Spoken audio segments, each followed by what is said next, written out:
सोलापूरमध्ये चड्डी गँगचा धुमाकूळ, काळा टी शर्ट, तोंडाला कपडा, घरफोडीचं सामान घेऊन फिरताना सीसीटीव्हीमध्ये कैद। ही गँग केवळ शहरातील गृहनिर्माण सोसायटीमध्येच नव्हे तर नव्याने विकसित होत असलेल्या उपनगरामध्येही फिरत असल्याचं बोललं जात आहे। सोलापूर शहरात घरफोडीच्या उद्देशाने चड्डी गँग पुन्हा एकदा सक्रिय झाल्याचं समोर आलं आहे। मध्यरात्रीच्या सुमारास ही टोळी वेगवेगळ्या भागांमध्ये संशयास्पद हालचाली करत असल्याचं सीसीटीव्ही कॅमेऱ्यात स्पष्टपणे दिसून आलं आहे। त्यामुळे नागरिकांमध्ये भीतीचं वातावरण निर्माण झालं आहे। रविवारी पहाटे 3:30 ते 4 दरम्यान शहरातील वसंत विहार, थोबडेनगर, स्वराज्य विहार, गुलमोहर सोसायटी या परिसरामध्ये 4 संशयित तरुण घरफोडीच्या तयारीत असल्याचं निदर्शनास आलं।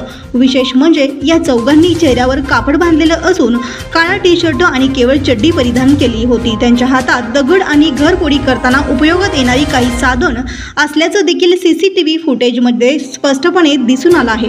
नेमकं प्रकरण काय? रविवारी पहाटे 3:30 ते 4च्या सुमारास चौघे चोर पूर्णपणे चेहरा बांधून काळा टी शर्ट आणि चड्डीवर फिरत असल्याचं दिसून आलं। त्यांच्या हातात दगड आणि घरफोडीसाठी लागणारी काही साहित्य असल्याचेही दिसून येतं। या गँगकडून घरांची पाहणी करून नंतर चोरी करण्याचा प्रयत्न होत असल्याचं स्थानिकांचं म्हणणं आहे। काही ठिकाणी दाराच्या बाहेर असलेल्या वस्तू हलवल्या गेल्याचंही निदर्शनास आलं आहे। त्यामुळे पोलिसांनी तात्काळ पाऊल उचलण्याची मागणी नागरिक करत आहेत। सोलापूर शहर पोलीस सध्या रात्रीच्या वेळी संशयितांवर लक्ष ठेवत कारवाई करत आहेत। मात्र अशा कारवाईंच्या असतानाही चड्डी गँगचा मुक्त वावर पाहायला मिळत आहे। हे गंभीर बाब मानली जात आहे। ही गँग केवळ शहरातील गृहनिर्माण सोसायटीमध्येच नव्हे तर नव्याने विकसित होत असलेल्या उपनगरांमध्येही फिरत असल्याचं बोललं जात आहे।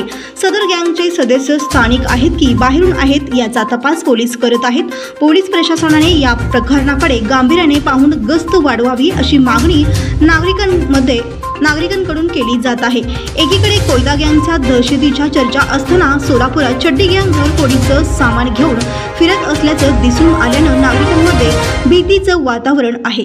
तसा सीसीटीव्ही व्हिडिओ सध्या व्हायरल होत असल्याने नागरिकांकडून चिंता व्यक्त करण्यात येत आहे।